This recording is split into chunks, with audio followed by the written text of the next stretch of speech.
ಅಷ್ಟೇ ಲಕ್ಷ ಅಷ್ಟು ಬಿಟ್ರೆ ಈಗ ಎಲ್ಲೂ ಹೋಗಿಲ್ಲ ಅವಾಗ.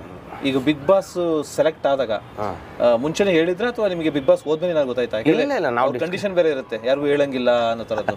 ನನಗೆ ಗೊತ್ತಿತ್ತು ಸರ್. ನಿಮಗೆ ಗೊತ್ತಿತ್ತು? ಅವನು ಸ್ಟಾರ್ಟಿಂಗ್ ಕಲರ್ಸಲ್ಲೇ ಇದು ಮಾಡ್ತಿದ್ದೆ. ಈಗ ಬಿಗ್ ಬಾಸ್ ಅಲ್ಲಿ ಜಿ ಕನ್ನಡದಲ್ಲಿ ಮಾಡ್ತಿದ್ದ.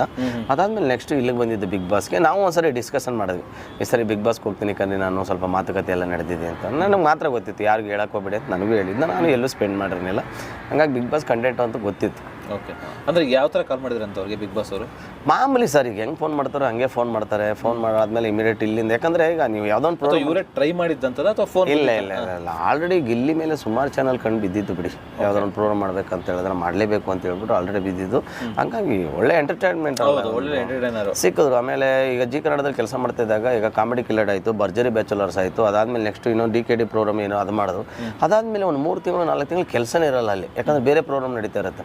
ಅದಲ್ಲದೆ ಸ್ವಲ್ಪ ಸಿನಿಮಾಗಳನ್ನೆಲ್ಲ ಮಾಡೋಕ್ಕೆ ಸ್ಟಾರ್ಟ್ ಮಾಡ್ದೆ. ಬೇರೆ ಬೇರೆ ಸುಮಾರು ಸಿನಿಮಾಗಳು ಮಾಡಿದ್ದಾನೆ, ಸುಮಾರು ಸಿನಿಮಾಗಳು ಆ್ಯಕ್ಟಿಂಗ್ ಮಾಡಿದ್ದಾರೆ. ಅಲ್ಲೆಲ್ಲ ಸ್ವಲ್ಪ ಸೋರ್ಸ್ ಬರೋಕ್ಕೆ ಸ್ಟಾರ್ಟ್ ಆಯಿತು. ಅದನ್ನೆಲ್ಲ ಕೂಡಿಡೋದು, ಅವನೇನೋ ಅನ್ಎಕ್ಸ್ಪೆಕ್ಟೆಡ್ ಆಗಿ ಎಲ್ಲ ಊಟ ತಿಂಡಿಗೆ ಏನು ಅಷ್ಟೇ ಅಷ್ಟೇ. ಯಾಕಂದ್ರೆ ನಮಗೂ ಏನು ಬ್ಯಾಡ್ ಹ್ಯಾಬಿಟ್ ಇರಲಿಲ್ಲ, ಅವ್ನಿಗೆ ಏನು ಬ್ಯಾಡ್ ಹ್ಯಾಬಿಟ್ ಇರಲಿಲ್ಲ. ಅಕೌಂಟಲ್ಲಿ ಮಾತ್ರ ದುಡ್ಡು ಇರಬೇಕು ಅಷ್ಟೇ ಅವನಿಗೆ, ಗೊತ್ತಾಯಿತು. ಅದಾಗಲಿ ಇಟ್ಕೊಂಡು ಈಗಲೂ ಕರ್ನಾಟಕ ಬ್ಯಾಂಕಲ್ಲಿ ಇದೆಯಾ ಅದು? ಅದರಲ್ಲೇ ದುಡ್ಡಿರೋದು ಇವಾಗ ಎಲ್ಲರ ಅಕೌಂಟಲ್ಲೂ ದುಡ್ಡಿರೋದು ಬ್ಯಾಂಕಲ್ಲಿ. ಅಲ್ಲ ಆಗಲ್ಲ ಸರ್, ಈಗ ಅದಾದ್ಮೇಲೆ ಬೇರೆ ಬ್ಯಾಂಕ್ ಅಕೌಂಟ್ ಮಾಡ್ಕೊಂಡ್ರ ಅಥವಾ ಅದೇ ಬ್ಯಾಂಕ್ ಅಕೌಂಟ್? ಈಗ ನಾನು ಅನ್ಕೊಂಡಿರೋದು ಅದೇ ಎಕ್ಸ್ಪೆಕ್ಟ್. ನನಗೆ ಗೊತ್ತಿರೋದಾಗ ಎಲ್ಲೋ ಅವನು ಈಗ ಎಷ್ಟಿರ್ಬೋದು ಗೊತ್ತಿಲ್ಲ ಸರ್ ಅದು ಅಕೌಂಟಲ್ಲಿ. ಈಗ ಸುಮ್ಮನೆ ಕ್ಯೂರಿಯಾಸಿಟಿ ಕೇಳೋದು. ಫಸ್ಟ್ 1,000 ರೂಪಾಯಿ ಕೊಟ್ಟು ಅಕೌಂಟ್ ಮಾಡಿಸಿದ್ದು. ಹೌದೌದು. ಸೊ ಅಂತ ಈಗ ಅವರ ಇದು ಎಷ್ಟಿರ್ಬೋದು ಅಂತ ಗೊತ್ತಿಲ್ಲ ನನಗೆ ಇನ್ನೂ. ಯಾಕಂದ್ರೆ ಈಗ ನನಗೆ ನಾನು ಫೋನ್ಪೇ ಗೂಗಲ್ ಪೇ ಏನಾದ್ರು ಹೊಡೆದು ಮಾಡ್ಬಿಡಿ. ಈಗ ನನಗೆ ಫೋನ್ ನನ್ನ ಕೈಲೇ ಕೊಡೋನು, ನಾನು ಯಾವತ್ತೂ ಅದನ್ನು ಚೆಕ್ ಮಾಡಿಲ್ಲ.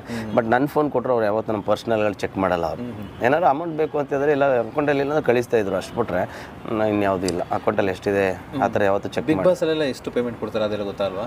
ಇಲ್ಲ ಅವೆಲ್ಲ ಕೆಲವು ವಿಷಯಗಳನ್ನೆಲ್ಲ ಹೇಳ್ಬಾರ್ದು. ಯಾಕಂದ್ರೆ ಇನ್ನೂ ಬಿಗ್ ಬಾಸ್ ಅಲ್ಲಿ ವಿನ್ ಆಗಿಲ್ಲ, ಒಳಗಡೆ ಆಟ ಆಡ್ತಿದ್ದಾನೆ. ಇವ್ನಿಗೆ ಹೆಂಗ್ ಮೊದಲೇ ಗೊತ್ತಿದೆ ಇರ್ಲಿ ಇಲ್ಲ ಅವ್ರು ಗೊತ್ತಿದ್ದು ಕೆಲವು ಪರ್ಸನಲ್ಗಳೆಲ್ಲ ಹೇಳ್ಬಾರ್ದು.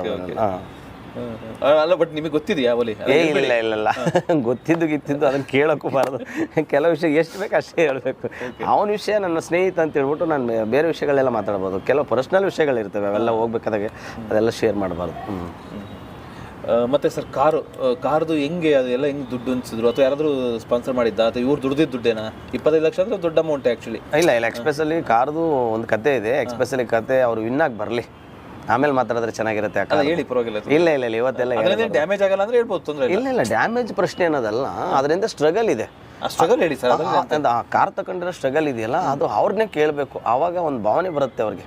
ಈಗ ನಾನು ಹೇಳ್ಬೋದು, ಈಗ ಗಾಡಿ ತಗೊಂಡಿದ್ದೆಲ್ಲ ನಾನು ಹೇಳಿದ್ದೀನಿ. ಕಾರ್ ತಗೊಂಡಾಗ ಅವನು ಎಷ್ಟು ಕಷ್ಟಪಟ್ಟು ತೊಗೊಂಡಿರ್ತಾನೆ ಮತ್ತು ಹೆಂಗೆಲ್ಲ ಮಾಡಿದ್ವಿ ಅಂತ ಹೇಳಿದಾಗ ಕೆಲವು ಟೈಮ್ಗಳು ಅದನ್ನು ಅವರೇ ಕೇಳಬೇಕು. ಇವಾಗ ಎಲ್ಲೋ ಒಂದು ಕಡೆ ಈಗ ಬಿಗ್ ಬಾಸಲ್ಲಿ ಮಾಡ್ತಾ ಇದ್ದಾರೆ, ನನಗೆ ತುಂಬ ಖುಷಿ ಇದೆ. ಕೆಲವು ವಿಷಯಗಳನ್ನ ಅವರು ನಾವು ಜೊತೆಲೇ ಕೂತ್ಕೊಂಡು ಮಾತಾಡೋದು ತುಂಬ ಚೆನ್ನಾಗಿರುತ್ತೆ. ಬಂದ್ಮೇಲೆ ಖಂಡಿತ ಮಾತಾಡೋಣ. ಹೌದು.